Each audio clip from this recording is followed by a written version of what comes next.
ഒരു തന്ത്രപരമായ തീരുമാനമാണ് തെരഞ്ഞെടുപ്പ് കമ്മീഷന്റെ ഭാഗത്തു നിന്ന് ഇപ്പോൾ ഉണ്ടായിരിക്കുന്നതെന്ന് വേണമെങ്കിൽ നമുക്ക് പറയുവാൻ സാധിക്കും. കാരണം SIR-നെതിരായുള്ള കേരളത്തിന്റെ ഹർജികൾ ചൊവ്വാഴ്ചയാണ് സുപ്രീം കോടതിയുടെ പരിഗണനയ്ക്ക് വരിക. അതിനു മുൻപ് നാളേക്കകം ഇതിൽ സത്യവാങ്മൂലം സമർപ്പിക്കുവാനും കേരളത്തിലെ SIR നടപടികളുടെ തൽസ്ഥിതി റിപ്പോർട്ട് സമർപ്പിക്കുവാനും കഴിഞ്ഞ തവണ ഹർജികൾ പരിഗണിച്ചപ്പോൾ സുപ്രീം കോടതി തെരഞ്ഞെടുപ്പ് കമ്മീഷനോട് ആവശ്യപ്പെട്ടിരുന്നു. എന്തായാലും പ്രധാനമായും രാഷ്ട്രീയ പാർട്ടികൾ അടക്കം സുപ്രീം കോടതിയിൽ ആവശ്യപ്പെട്ടത് SIR നടപടികൾ നീട്ടിവെക്കണമെന്നതാണ്. ഇതുകൂടാതെ തന്നെ രാഷ്ട്രീയ പാർട്ടികൾ സംസ്ഥാന സർക്കാർ ആദ്യം പ്രധാനമായി അടിയന്തരമായി ഈ SIR നടപടികൾ നീട്ടിവെക്കണമെന്ന് ആവശ്യപ്പെട്ടിരുന്നു. അതേസമയം മറ്റ് രാഷ്ട്രീയ പാർട്ടികൾ SIR നടപടികൾ സ്റ്റേ ചെയ്യണമെന്ന ആവശ്യമായിരുന്നു ഉന്നയിച്ചത്. ഇപ്പോൾ നാളെ സത്യവാങ്മൂലം സമർപ്പിക്കുമ്പോൾ ഒരുപക്ഷെ തെരഞ്ഞെടുപ്പ് കമ്മീഷന് രാഷ്ട്രീയ പാർട്ടികളുടെയും സംസ്ഥാന സർക്കാരിന്റെയും ആവശ്യം പരിഗണിച്ചുവെന്ന് സുപ്രീം കോടതിയിൽ ചൂണ്ടിക്കാണിക്കുവാൻ സാധിക്കും. കാരണം 7 ദിവസത്തെ സമയം നീട്ടി നൽകിയിട്ടുണ്ട്. അപ്പോൾ ഈ ഒരു വാദം ഒരുപക്ഷെ തെരഞ്ഞെടുപ്പ് കമ്മീഷന് സുപ്രീം കോടതിയിൽ ഉന്നയിക്കാൻ സാധിക്കും.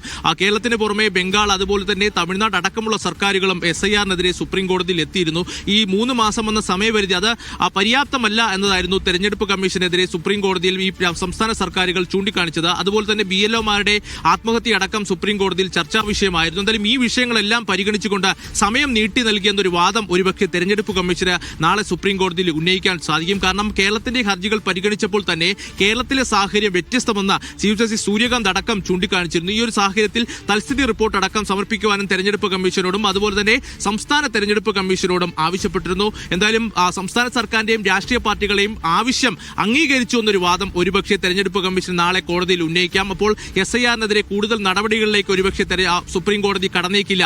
അപ്പോൾ അത്തരമൊരു സാഹചര്യങ്ങളെല്ലാം പരിഗണിച്ചുകൊണ്ട്, കാരണം ഉത്തർപ്രദേശിലടക്കം BLO-മാർക്കെതിരെ നിരവധി കേസുകൾ എടുത്തിരുന്നു. നോയിഡയിൽ 60 BLO-മാർക്കെതിരെയും ബഹ്റിച്ചിലടക്കം ഈ SIR നടപടികൾ പൂർത്തിയാക്കാത്തതിൽ നിരവധി BLO-മാർക്കെതിരെ കേസെടുത്തിരുന്നതിൽ പ്രതിപക്ഷ പാർട്ടികളടക്കം വലിയ രീതിയിലുള്ള പ്രതിഷേധം ഉയർത്തുകയും ചെയ്തു. എന്തായാലും ഈ സാഹചര്യങ്ങളെല്ലാം പരിഗണിച്ചുകൊണ്ടാണ് ഇപ്പോൾ SIR നീട്ടിവെക്കാനുള്ള ഒരു തീരുമാനം തെരഞ്ഞെടുപ്പ് കമ്മീഷന്റെ ഭാഗത്തു നിന്നുണ്ടായിരിക്കുന്നത്. പക്ഷേ ഇപ്പോൾ തീരുമാനിച്ചിരിക്കുന്ന ഈ ഒരാഴ്ച എന്ന സമയം അത് പര്യാപ്തമാണോ എന്ന ചോദ്യവും പ്രതിപക്ഷ പാർട്ടികൾ ഉയർത്തിക്കഴിഞ്ഞു.